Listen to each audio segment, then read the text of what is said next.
Well, hi everyone, Sean Humphreys here. Welcome to All Things Retirement.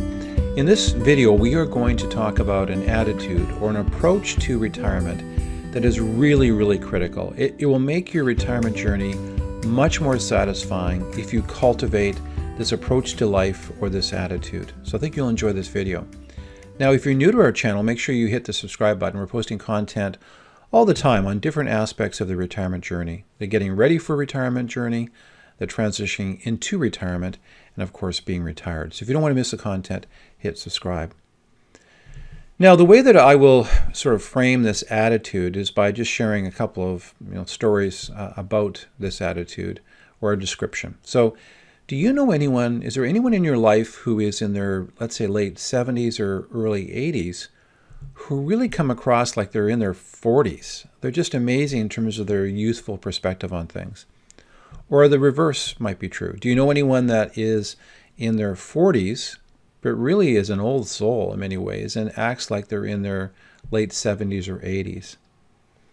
Well, what defines that? What impacts our approach to life? And why could you have somebody who's in their 70s or 80s acting much younger than their chronological years? And in fact, that particular circumstance, which we all can relate to, we all know people like that, it really confirms the fact that age is not just the chronological age. It's influenced by many other factors. And those factors could be the intersection between our physical age and our health, our relationships, the kind of people we hang out with, our creative pursuits and our interests, how we're tapping into our abilities. And we talked about in a previous video how we're using our agency. Are we cultivating our ability to have impact in our lives and influence outcomes in our life? Or are we acting more and more as hapless victims and just letting life roll over top of us? So it's really important as you approach retirement, and I would argue that probably it's something you should be doing well before retirement, is what kinds of things can you be doing to cultivate a useful perspective to be actually younger than your chronological years? Now, one of the reasons this is important is that increasingly when you look at longevity and life expectancy, today 65-year-olds are kind of the new 50, 55-year-olds. In fact, we're even pushing that out further and further. And for many people, if they retire, in their, let's say, early 60s, let's say age 60, they could be retired for as long as they had their working career.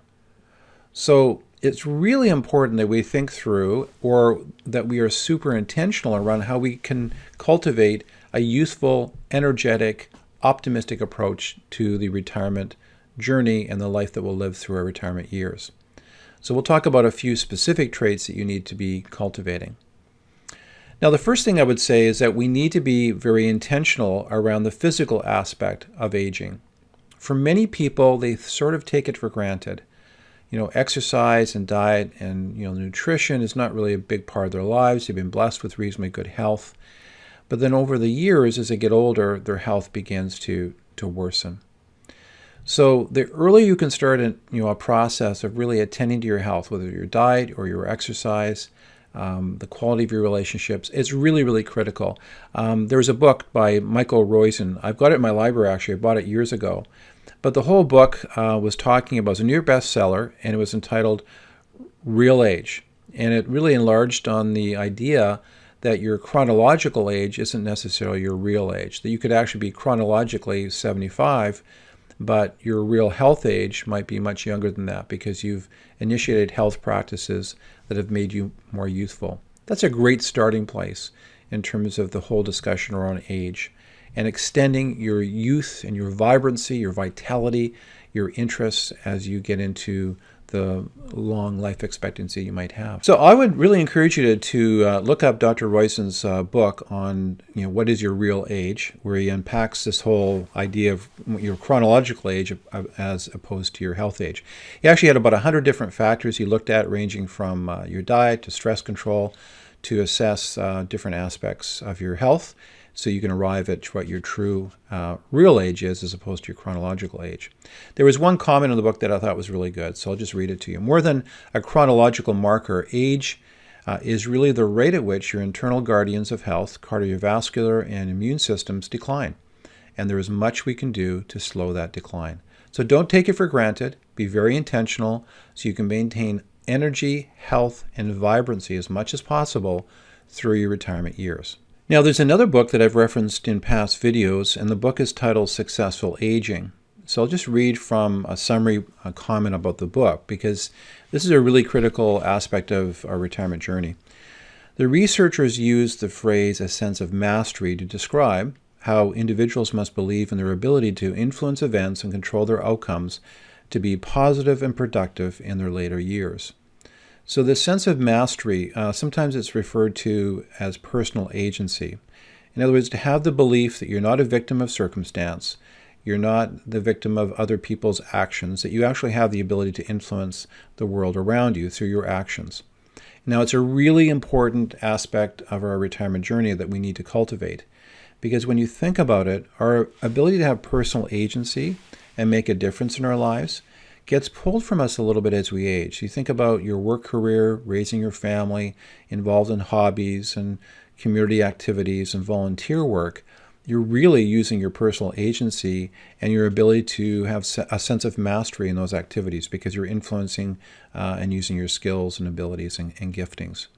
So as you age, some of those opportunities get pulled away from you just naturally. So you need to intentionally cultivate opportunities that can help you have a sense of mastery and to use your personal agency in your life. So number one, your chronological age is not your real age. Number two, make sure that you are thinking about how you can have a sense of agency or a sense of mastery in your life as you age, and what kinds of activities can you be involved in to accomplish that. Now, another aspect of aging is our comfort zones, or the things that we feel comfortable pursuing or trying, begins to narrow. And when it comes to retirement and aging, you need to fight against that. Now, I'm not saying you should be cavalier. I mean, obviously, as you get older, there's probably certain things you shouldn't try because it may be dangerous to your health or just not an appropriate activity. However, in saying that, seniors are really redefining that sort of focus of competency and the things that we can, be challenged by. I look at sports. I've been doing cycling and triathlons for years. I can't do triathlons anymore because a hip replacement and I don't run. But I do a lot of cycling, and I'm an avid, follower of sports. And it's amazing to see what people are doing, in their 60s and 70s and even early 80s in terms of activities. So don't allow the fossilizing of your attitudes. Try to find ways where you can push the envelope a little bit. Don't allow your world to get smaller and smaller and smaller just because you're getting older and you're following the traditional social cues about what 65-year-olds or 70-year-olds or 75-year-olds can do. So fight against that, question it, try to get outside your comfort level and try new things, or continue to do things you get a lot of joy and a sense of mastery from, and don't stop doing them just because you're getting older. That's just not an excuse. You want to make sure you push against that. Now, there was another study. The study was done by the MacArthur Foundation, and they found that there were three principal factors or indicators for successful aging. So the first factor was avoiding disease and disability, so I've already talked about that. The second factor was maintaining mental and physical function. And then the third factor was continuous engagement with life. And that study continues to be very relevant. And I think that last one, engagement in life, is something we need to really contemplate and to really strive for in a retirement journey. Now, I want to end this video by just summarizing 5 key things that you should be cultivating so you are younger than your chronological years. This comes from a book written by Mitch Anthony. And Mitch specializes in writing books on the retirement journey and aging and different aspects of retirement planning. But I thought that these 5 characteristics were a really good summary of the things you need to be thinking about and cultivating, hopefully well before you hit retirement. But you certainly want to be doing this through your retirement journey. So the first characteristic was connectivity or connectivity. In other words, building relationships, fostering relationships. I think one of the things that Mitch talks about, which I really agree with, is we tend to start, hanging out with people the same age, sometimes with the same health issues and attitudes. And you really need to be intentional around those relationships. As you get older, you want to have relationships with a range of ages, not just older people the same age as you. If you look at the second characteristic he talks about, it's a challenge. Find ways, we already talked about this, find ways of challenging yourself, whether it's physically, mentally, emotionally. What are those things you can do to initiate challenge in your life? The third thing was curiosity. In fact, some studies confirm or feel that fostering curiosity and being curious is the fountain of youth for retirement. So what can you do to foster curiosity? Are you curious about things right now? Are you investigating new things? Are you putting the curiosity and the challenge together to foster youthfulness? The fourth characteristic is creativity. Are you doing things in your life to foster a creative outlet? And the creative pursuit is really part of that whole fountain of youth idea. And the last characteristic he talks about is charity. And charity really pushes up against the notion of, and it gets talked about in retirement commercials all the time, it's all about you, right? It's all about your journeys, your traveling, your golf. It's all about feeding your interests. And yet people who are happy in retirement foster charity. They actually are thinking about things other than themselves. How can I give back into the lives of other people, my community, and use my talents and giftings and energy to make a difference in people's lives and the life of my community? So charity is really important. You want to balance it off. There's this balance between charity and also doing the things that you like to do for you, but you don't want to ignore the aspects of your life that are bigger than just you. Anyway, I hope that you enjoyed this video that was thought-provoking to a certain extent.